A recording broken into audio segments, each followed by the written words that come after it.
Welcome to my YouTube channel टेकजीन। इस video में हम वल्नरेबिलिटी स्कैनिंग को डिस्कस करेंगे। इस वीडियो में हमने वल्नरेबिलिटी स्कैनिंग से रिलेटेड कुछ इंपॉर्टेंट कॉन्सेप्ट्स को, कुछ इंपॉर्टेंट टर्मिनोलॉजीज को थ्योरेटिकली डिस्कस करना है और ये वीडियो आपके लिए बहुत इंपॉर्टेंट वीडियो है। ये वीडियो आपके लिए इंटरव्यू क्वेश्चन से रिलेटेड भी बहुत इंपॉर्टेंट है और ये वीडियो इस सेंस में भी बहुत इंपॉर्टेंट है क्योंकि जो नेक्स्ट 3 वीडियोज़ हमारी रहने वाली हैं वो कंप्लीटली प्रैक्टिकल वीडियोज़ रहेंगे, जिसमें हम 3 डिफरेंट टूल्स जो कि बहुत डिमांडिंग टूल हैं, हम उन 3 डिफरेंट टूल्स की प्रैक्टिकल इंप्लीमेंटेशन करेंगे फॉर वल्नरेबिलिटी स्कैनिंग। ठीक है, तो इसलिए उन प्रैक्टिकल वीडियोस पर आने से पहले आपके थ्योरेटिकल कॉन्सेप्ट्स, आपको कुछ टर्मिनोलॉजीज के बारे में बहुत अच्छे से पता होना चाहिए। तो उसके लिए मैंने यहाँ पे आपके लिए एक डेडिकेटेड वीडियो बना ली है। ठीक है, थ्योरेटिकल वीडियो रहेगी बट बहुत इंपॉर्टेंट वीडियो है। इस वीडियो को आपने स्टार्टिंग से लेकर एंड तक जरूर देखना है। अगर आप लोगों ने अभी तक इस प्लेलिस्ट को एक्सेस नहीं किया तो भाई जल्दी से इस प्लेलिस्ट को एक्सेस कर लो, ज्यादा से ज्यादा शेयर करो क्योंकि यहाँ पर आपको साइबर सिक्योरिटी एक्सपर्ट बनाया जा रहा है। ठीक है, तो इस प्लेलिस्ट को जरूर एक्सेस करो और ज्यादा से ज्यादा शेयर करो। सबसे पहले हम बात करेंगे कि ये वल्नरेबिलिटी स्कैनिंग का मतलब क्या होता है। वल्नरेबिलिटी स्कैनिंग एक ऑटोमेटेड प्रोसेस है जो सिस्टम्स के अंदर सिक्योरिटी की वीकनेसेस को फाइंड करता है। जैसे एग्जांपल अगर मैं आपको दूं,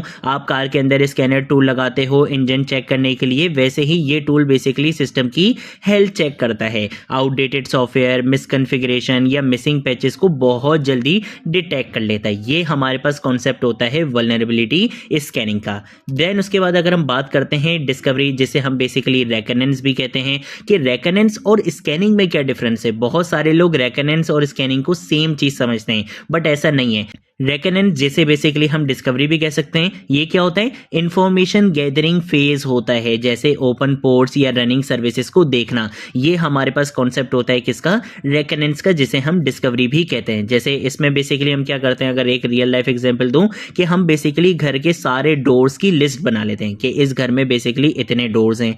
अब स्कैनिंग का मतलब क्या है, स्कैनिंग का मतलब होता है उन्हीं सर्विसेज को वल्नरेबिलिटीज के लिए टेस्ट करना।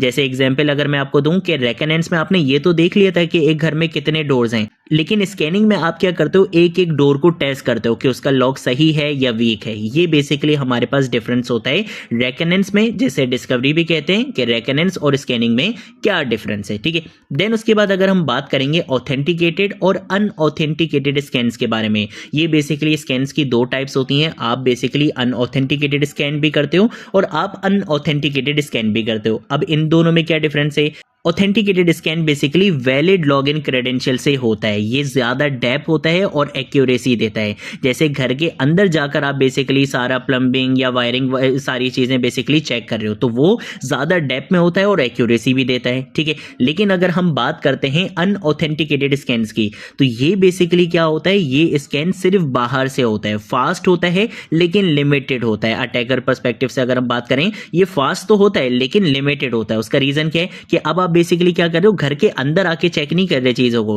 बल्कि आपने घर के बाहर से ही घर के लॉक्स वगैरह देख लिए और आपने विंडो से ही चीजें देख ली। ठीक है, तो ये लिमिटेड होता है बट ये फास्ट जरूर होता है। ठीक है, आपको एक एक्सटर्नल व्यू बेसिकली मिलता है। तो ये बेसिकली हमारे पास स्कैन्स की 2 टाइप होती हैं, एक ऑथेंटिकेटेड स्कैन होता है और एक अनऑथेंटिकेटेड स्कैन होता है। देन उसके बाद अगर हम बात करते हैं टाइप्स ऑफ स्कैन के बारे में, सबसे पहले हमारे पास आता है नेटवर्क स्कैन। नेटवर्क स्कैन का मतलब पोर्ट्स, सर्विसेज, इन सारी चीजों को चेक करना। देन उसके बाद हमारे पास आता है वेब ऐप स्कैन, जिसमें हम एसक्यूएल इंजेक्शन और क्रॉस साइट स्क्रिप्टिंग की वल्नरेबिलिटीज को स्कैन करते हैं। देन उसके बाद हमारे पास आता है होस्ट स्कैन। होस्ट स्कैन में क्या होता है, सिस्टम पैचेस और कॉन्फ़िगरेशन को टेस्ट करना, ये काम होता है होस्ट स्कैन में। और इसके साथ साथ हमारे पास एक और स्कैन की टाइप होती है जिसे हम क्लाउड या आईओटी स्कैन कहते हैं, जिसमें हम क्या करते हैं, क्लाउड सर्वर्स को या आईओटी डिवाइसेस, जो इंटरनेट ऑफ थिंग डिवाइसेस होती हैं, उनकी वीकनेसेस को बेसिकली हम क्या करते हैं, स्कैन करते हैं। ठीक है, तो ये हमारे पास क्या होती हैं, कुछ स्कैन की टाइप्स होती हैं, जिसमें हमने सबसे पहले देखा नेटवर्क स्कैन,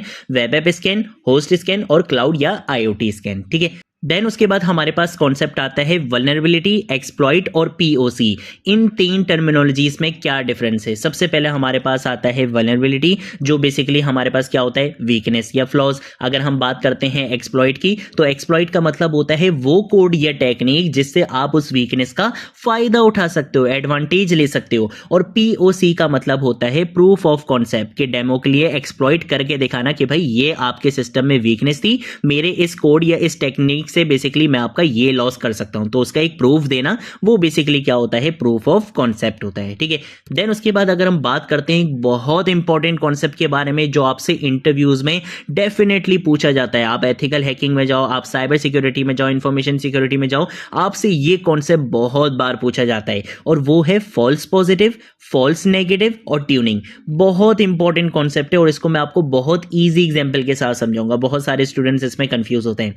अगर मैं बात करता हूं फॉल्स पॉजिटिव के बारे में, फॉल्स पॉजिटिव का मतलब ये होता है कि स्कैनर ये बोल रहा है कि प्रॉब्लम है लेकिन एक्चुअल में कोई प्रॉब्लम एग्जिस्ट ही नहीं करती।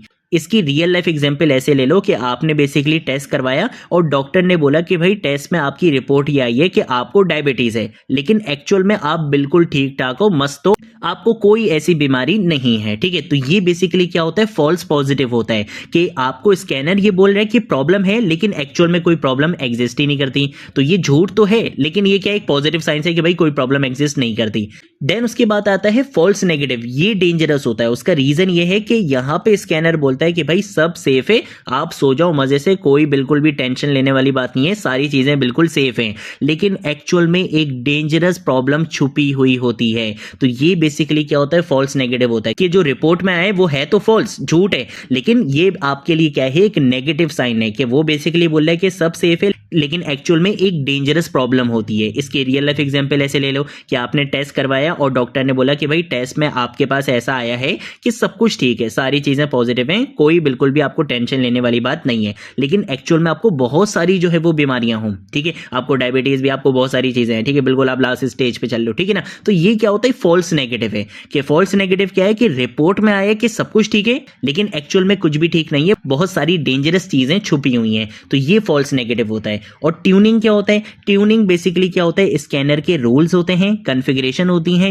जिनको एडजस्ट किया जाता है ताकि फॉल्स पॉजिटिव और फॉल्स नेगेटिव दोनों कम हो जाएं और एक्यूरेट रिजल्ट मिल सकें। ना तो फॉल्स पॉजिटिव आपको ज्यादा मिले ना ही फॉल्स नेगेटिव ज्यादा मिले, एग्जैक्टली एक्यूरेट रिजल्ट आपको मिल सकें, उसके लिए हम क्या करते हैं, स्कैनर के रूल्स और कॉन्फ़िगरेशन को एडजस्ट करते हैं, जिसे हम क्या कहते हैं, ट्यूनिंग कहते हैं, ठीक है। तो ये एक बहुत इंपॉर्टेंट कॉन्सेप्ट है और इन टर्मिनोलॉजीज के बारे में आपको पता होना चाहिए। देन उसके बाद हम बात करेंगे सेवेरिटी, CVSS, CVE, CWE, इन चार टर्मिनोलॉजीज को यहां पे डिस्कस करेंगे, ये भी बहुत इंपॉर्टेंट कॉन्सेप्ट है। सबसे पहले हम बात करेंगे सेवेरिटी के बारे में, जो क्या बताता है, इंपैक्ट लेवल बताता है, जैसे कि ये बताता है वल्नरेबिलिटी कितनी डेंजरस है। ऐसा नहीं होता कि आपकी जितनी भी वल्नरेबिलिटीज फाइंड हुई है एक सिस्टम की वो सारी वल्नरेबिलिटी सेम लेवल की हों, कुछ बहुत ज्यादा डेंजरस होती हैं, क्रिटिकल होती हैं और कुछ बिल्कुल माइनर लेवल की होती हैं, ठीक है। तो ये सेवेरिटी बेसिकली ये बताता है कि आपकी जो वल्नरेबिलिटीज इतनी सारी फाइंड हुई हैं इनमें से कौन सी वल्नरेबिलिटी बहुत ज्यादा डेंजरस है और कौन सी बिल्कुल माइनर है, ठीक है। तो सेवेरिटी बेसिकली ये होता है। देन उसके बाद अगर हम बात करते हैं CVSS के बारे में, CVSS जिसे हम क्या कहते हैं, कॉमन वल्नरेबिलिटी स्कोरिंग सिस्टम कहते हैं। ये एक स्टैंडर्ड न्यूमेरिक स्कोरिंग सिस्टम होता है, 0 से 10 तक इसके नंबर्स होते हैं, जो वल्नरेबिलिटी का सिवियरिटी लेवल ग्लोबली डिफाइन करता है। जैसे सिवियरिटी 3.0 में क्या होता है कि स्कोर अगर आपके पास 3.5 आया तो ये भाई एक लो लेवल की वल्नरेबिलिटी है, अगर 6.5 आया तो ये एक मीडियम लेवल की वल्नरेबिलिटी है, अगर 9.8 आया तो भाई ये एक बहुत डेंजरस, एक बहुत क्रिटिकल वल्नरेबिलिटी है, इसको फौरन से क्या कर लो, फिक्स कर लो, ठीक है। देन उसके बाद हमारे पास एक और टर्मिनोलॉजी आती है विच इज CVE, जिसे हम कॉमन वल्नरेबिलिटीज एंड एक्सपोजर्स कहते हैं। ये हर पब्लिक वल्नरेबिलिटी का एक यूनिक आईडी होता है, जैसे जो भी आपको वल्नरेबिलिटी फाइंड होगी तो उसकी बेसिकली क्या होगी, एक यूनिक आईडी होगी। आप उस यूनिक आईडी को अगर आप गूगल करोगे तो आप उसकी फुल डिटेल्स और पैच को क्या कर सकते हो, फाइंड कर सकते हो, ठीक है। तो ये बेसिकली क्या होता है, CVE होता है। और अगर मैं बात करता हूं CWE की, जिसे बेसिकली कॉमन वीकनेस इन्यूमरेशन कहते हैं, ये एक कैटेगरी सिस्टम है जो बताता है कि वल्नरेबिलिटी किस टाइप की वीकनेस में आती है, ठीक है। तो ये क्या होता है, CWE होता है। देन उसके बाद अगर हम बात करते हैं रिस्क प्रायोरिटाइजेशन और रेमिडिएशन वर्कफ्लो के बारे में, तो ये प्रोसेस एक रोड मैप है जो बताता है कि जब हम वल्नरेबिलिटीज डिटेक्ट करते हैं तो उन्हें फिक्स किस ऑर्डर में करना है। ये भी एक बहुत इंपॉर्टेंट कॉन्सेप्ट है कि आपने वल्नरेबिलिटीज को डिटेक्ट तो कर लिया लेकिन अब उनको फिक्स किस ऑर्डर में करना है। हर वल्नरेबिलिटी आपको पता है कि वो बराबर नहीं होती, कुछ वल्नरेबिलिटीज लो लेवल की होंगी, माइनर लेवल होगा उनका, कुछ बहुत ज्यादा क्रिटिकल होंगी, डेंजरस होंगी। तो यहां पे बेसिकली हम एक वर्कफ्लो बनाते हैं जो बेसिकली रेमिडिएशन वर्कफ्लो होता है, जो बेसिकली रिस्क प्रायोरिटाइजेशन होता है कि कौन सी हमारी क्रिटिकल वल्नरेबिलिटीज हैं उनको हम पहले फिक्स करेंगे, उनके ऊपर हम पहले काम करेंगे, जो माइनर हैं उनके ऊपर हम बाद में आएंगे। ठीक है, तो ये क्या है, ये प्रोसेस एक रोड मैप है जो बताता है कि जब हम वल्नरेबिलिटीज डिटेक्ट करते हैं तो उन्हें किस ऑर्डर में आपने फिक्स करना है। हर वल्नरेबिलिटी आपको पता है कि इक्वल लेवल की नहीं होती, कुछ क्रिटिकल होती हैं, कुछ को फौरन एक्सप्लॉइट किया जा सकता है और कुछ बेसिकली क्या होती हैं, माइनर होती हैं जो इतनी ज्यादा डेंजरस नहीं होती। तो इसमें क्या होते हैं, हमारे पास कुछ स्टेप्स होते हैं। जैसे सबसे पहला हमारे पास स्टेप होता है आइडेंटिफाई वल्नरेबिलिटी। कि आप क्या करते हो, किसी भी स्कैनर टूल का यूज करते हुए वल्नरेबिलिटीज को डिटेक्ट करते हो, उनको डिटेक्ट करने के बाद आप वल्नरेबिलिटीज को प्रायोरिटाइज करते हो। प्रायोरिटाइज करने का बेसिकली यहाँ पे कॉन्सेप्ट किस पे डिपेंड करता है, रिस्क पे डिपेंड करता है कि जो क्रिटिकल होंगी वो पहले प्रायोरिटाइज की जाएंगी, जो माइनर होंगी वो बाद में की जाएंगी। ठीक है, तो इसमें क्या होता है, जो क्रिटिकल वल्नरेबिलिटीज होती हैं, जो हाई रिस्क होता है, जो बेसिकली इजीली एक्सप्लॉइटेबल होती हैं, ज्यादा डैमेज कर सकती हैं, जैसे एसक्यूएल इंजेक्शन, रैंसमवेयर वल्नरेबिलिटीज, तो इनको बेसिकली ज्यादा प्रायोरिटी दी जाती है। और जिनका मीडियम रिस्क होता है उनको सेकेंड प्रायोरिटी पे रखा जाता है, जिनका बिल्कुल लो रिस्क होता है उनको लास्ट प्रायोरिटी पे रखा जाता है। ठीक है, तो सेकंड स्टेप क्या होता है कि बेसिकली हम अपनी वल्नरेबिलिटीज को प्रायोरिटाइज करते हैं रिस्क के अकॉर्डिंग। ठीक है, देन उसके बाद थर्ड स्टेप हमारा होता है कि भाई ठीक है, अब हमने प्रायोरिटाइज कर दिया, अब हम क्या करेंगे, हर वल्नरेबिलिटी को एक राइट टीम को असाइन करेंगे। जैसे डेटाबेस वल्नरेबिलिटी है तो वो डेटाबेस की टीम के पास चले जाएगा, वेब ऐप इशू है तो वो डेवलपमेंट टीम के पास चले जाएगा, अगर ओएस पैच का इशू है तो वो आईटी या सिस्टम एडमिन वगैरह के पास चले जाएगा। तो हर वल्नरेबिलिटी को आपने प्रायोरिटाइज कर लिया था, अब आप क्या करते हो, राइट टीम को उस वल्नरेबिलिटी को असाइन करते हो।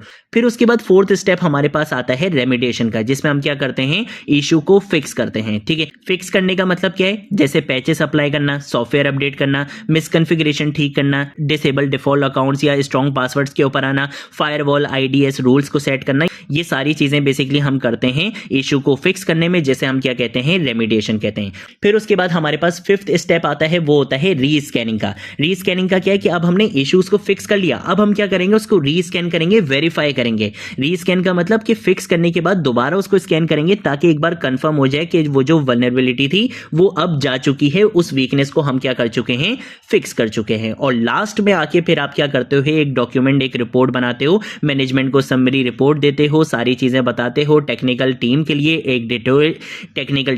एक डिटेल रिपोर्ट बनाते हो, स्क्रीनशॉट लगाते हो, लॉग्स लगाते हो, वो सारी चीजें फिर आप करते हो। ठीक है, तो ये बेसिकली क्या होता है, एक वर्कफ्लो होता है, एक रोड मैप होता है जो आप बेसिकली फॉलो करते हो। ठीक है, देन उसके बाद हमारे पास कॉन्सेप्ट आता है रिपोर्टिंग का। अभी मैंने नाम लिया कि भाई हम क्या करते हैं, एंड में रिपोर्ट बनाते हैं। तो रिपोर्ट के अंदर क्या क्या चीजें होनी चाहिए, एक तो होनी चाहिए समरी, जो मैनेजमेंट के लिए होनी चाहिए, जो नॉन आईटी लोग हैं, भाई इजी ओवरव्यू में आपने समझा दिया कि भाई ये सारी चीजें मैंने की हैं। फिर कुछ होती हैं टेक्निकल डिटेल्स। टेक्निकल डिटेल्स किन लोगों के लिए, आईटी या सिक्योरिटी टीम के लिए, आप उनको बताते हो कि भाई ये चीजें मैंने की हैं। इसके साथ साथ रिस्क की रेटिंग क्या है, रेमेडिएशन स्टेप्स क्या थे, स्क्रीनशॉट्स, लॉग्स वगैरह, ये सारी चीजें आप रिपोर्ट में ऐड करते हो। ठीक है, तो ये हमारे पास कॉन्सेप्ट होता है रिपोर्टिंग का। और अगर लास्ट में आके हम बात करते हैं टूल्स की, जो कि बेसिकली हम नेक्स्ट वीडियो से प्रैक्टिकल इंप्लीमेंटेशन करेंगे, तो सबसे पहले हम डिस्कस करेंगे निक्टो को। सबसे पहले हम इसकी प्रैक्टिकल इंप्लीमेंटेशन पढ़ेंगे, जिसमें हम वेब सर्वर या ऐप स्कैनिंग करते हैं। सेकंड हमारा जो टूल होगा वो होगा ओपनवर्स, जो कि एक free open source full featured हमारे पास एक टूल है, जिसका यूज करते हुए हम वल्नरेबिलिटी स्कैनिंग कर सकते हैं। और ये जो थर्ड टूल है, इसकी डिमांड बहुत ज्यादा, ये इंडस्ट्री स्टैंडर्ड है, एंटरप्राइज में इसको बहुत ज्यादा वाइडली यूज किया जाता है, लेकिन ये पेड टूल है। ठीक है, इसका फ्री लिमिटेड वर्जन भी है, बट वो इतना काम का नहीं है। एक्चुअल में इसका जो काम की चीज है ना, वो पेड वाला वर्जन ही है। ठीक है, तो हम इन तीनों टूल्स की प्रैक्टिकल इंप्लीमेंटेशन देखेंगे आगे आने वाली 3 वीडियोस में। ठीक है, तो ये थी हमारी आज की वीडियो। अगर कोई चीज नहीं समझ आए, नीचे कमेंट सेक्शन में पूछ लेना, सोशल मीडिया अकाउंट से पूछ लेना, मैं जरूर आप लोगों को रिस्पॉन्ड करूंगा। अब हम मिलेंगे नेक्स्ट वीडियो में नेक्स्ट टॉपिक के साथ, तब तक के लिए बाय बाय।